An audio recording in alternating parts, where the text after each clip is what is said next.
Dan apa yang saya boleh simpulkan di dalam kita melayari rumah tangga, di dalam kita hendak menempuhi pancaroba onak dan duri kehidupan sebagai pasangan suami isteri, faham memahami.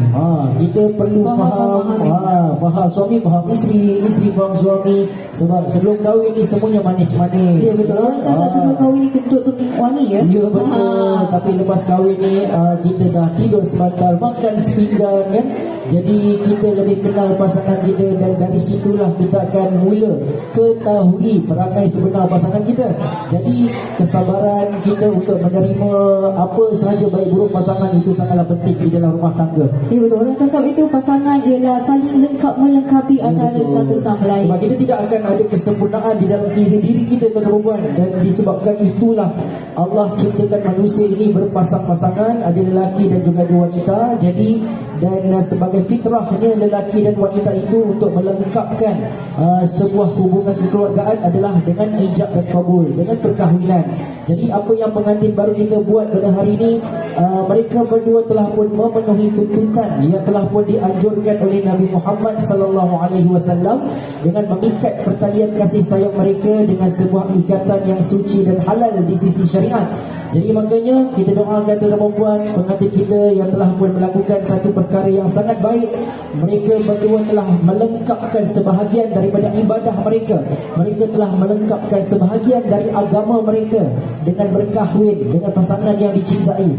Makanya kita doakan semoga rumah tangga mereka akan sentiasa di dalam perlindungan Allah Subhanahu Wa Taala. Itulah mudah-mudahan yang saya boleh kongsikan di dalam rumah tangga satu-satu pasangan yang boleh kita ceritakan pada petang ini. Ya betul, alhamdulillah. Dan juga pernikahan ini juga ialah bukan sekadar lafaz ijab dan kabul, tetapi ia juga satu tanggungjawab yang perlu digalak dan diamanatkan daripada Allah Subhanahu Wa Taala. Dan dalam rumah tangga juga ya, kita tak lari daripada dugaan dan cabaran. Dan ada banyak perkara di dalam Al-Quran yang boleh kita hibrahkan di dalam kehidupan seharian kita. Contohnya ya Fidah, contohnya Allah itu tidak menghilangkan lautan, tetapi dia membelah lautan tersebut untuk Nabi Musa. Dan seterusnya, dia tidak memadamkan api, tetapi dia menyejukkan api itu untuk Nabi Ibrahim. Jadi dalam pandangan saya ialah Allah tidak akan menyelesaikan masalah, tetapi dia memberi ruang dan jalan kepada kita untuk kita orang cakap menghadapi masalah tersebut. Ya, betul. Kerana kita adalah sebaik-baik kejadian. Jadi Allah telah pun kurniakan akal kepada setiap manusia, dan Allah anjurkan kita menggunakan akal tersebut sebaik-baiknya. Lebih-lebih lagi di dalam kita melayari rumah tangga yang pastinya akan banyak dugaan, cabarannya banyak ya. Jadi makanya kita doalah yang baik-baik, di mana khususnya hari ini kita meraihkan adik dan juga Masyitah. Jadi makanya doa kita pada hari ini khususlah untuk mereka berdua. Semoga mereka dapat membina sebuah keluarga yang sakinah, mawaddah, warahmah, dan semoga mereka kuatlah dengan apa sahaja ujian yang akan mendatang di dalam mereka melayari rumah tangga ini, insya-Allah. Ya betul. Dan apa yang saya salute kepada pengantin kita pada hari ini ya. Sebab apa? Sebab kita kalau boleh tengok pengantin kita ni pasangan muda, alhamdulillah jodoh mereka dah sampai. Dan apa-apa pun kita mendoakan semoga pasangan kita pada hari ini terus berkekalan hingga ke syurga dan dapat membina sebuah keluarga yang mawaddah, sakinah dan warahmah, insya-Allah. Ya, betul. Itu Adit dan juga Masyitah.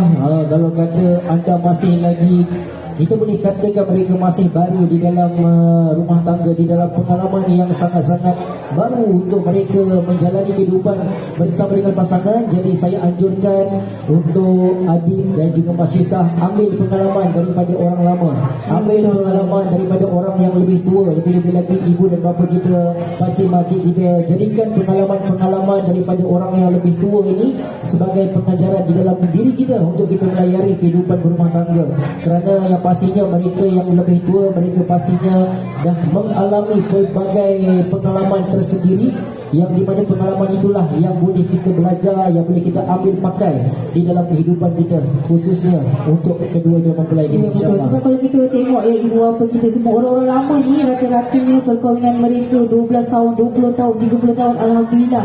Dan perkara yang sama juga kita doakan kepada pasangan mempelai kita, semoga hubungan perkahwinan yang kalian bina ini berkekalan hingga ke syurga, insya-Allah. Insya-Allah.